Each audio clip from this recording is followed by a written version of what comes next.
डोजिंगटन में एक पुरानी टेढ़ी मेढ़ी सी बुक शॉप थी, पागल पेजेस। ये दुकान चलाती थी गप्पी गिलहरी, जिसे किताबों से बहुत प्यार था। लेकिन हाल ही में दुकान में कुछ अजीब होने लगा था। हर रात जब गप्पी शटर बंद करती और सोने जाती, किताबें खुद ब खुद खुलने लगती। पन्ने पलटते, अलमारियां खड़खड़ाती और कुछ किताबें बड़बड़ाती। नहीं, ऐसा नहीं होना चाहिए था। गप्पी ने जब ये बात धीमू टर्टल को बताई तो उसने अपनी टेढ़ी टोपी पहनी, थमस में कैमोमाइल टी डाली और बोला, चलो देखते हैं, लेकिन हो सकता है बीच में झपकी ले लूं।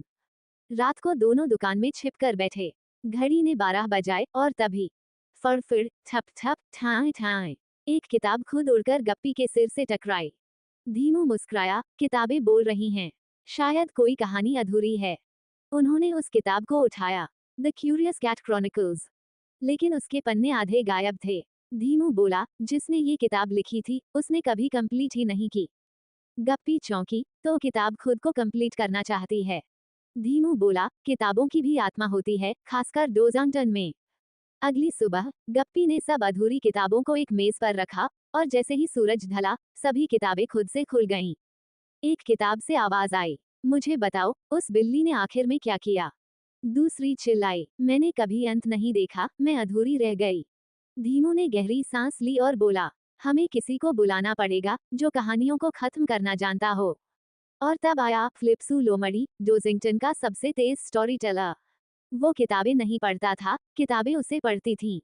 फ्लिप्सू आया, किताबों को देखा और बोला, अधूरी कहानियों को पूरा करने का एक ही तरीका है, उन्हें सुनना। उसने आंखें बंद की और अचानक उसकी पूंछ चमकने लगी। वो हर किताब को छूता, सुनता और कुछ जोड़ता, एक अंत, एक ट्विस्ट, एक पागलपन। जैसे बिल्ली जो पेड़ पर चढ़ी थी अब चांद पर कॉफी बेच रही है। कछुए की कहानी में अब जेट पैक है। भूतनी अब योगा सिखा रही है। धीरे धीरे बुकशॉप शांत हो गई। किताबें अब पन्ने पलटना बंद कर चुकी थीं। सबको अपना अंत मिल गया था। गप्पी ने धीमू से पूछा, तो अब सब ठीक है? धीमू जम्हाई लेते हुए बोला, हाँ, लेकिन फ्लिप्सू को कभी लाइब्रेरी में अकेला मत छोड़ना, वो किताबों को बहुत ज्यादा ट्विस्ट दे देता है। ठीक उसी वक्त एक किताब फड़फड़ाई, मुझे तो शेर बना दिया, मैं तो बकरी थी। गप्पी और धीमू दोनों हंस पड़े, और दुकान के बाहर लगे बोर्ड पर अब लिखा था, पागल पेजर्स, अब कहानियां पूरी मिलेंगी, थोड़ी उल्टी पुलटी हो सकती हैं। अगर आपको स्टोरी पसंद आई तो इसे लाइक करें, अपने फ्रेंड्स के साथ शेयर करें और चैनल को सब्सक्राइब करें ताकि आपको हर दिन एक नई स्टोरी सुनने को मिले। अगर आपके पास कोई स्टोरी के आइडियाज है तो इसे कमेंट्स में जरूर बताएं।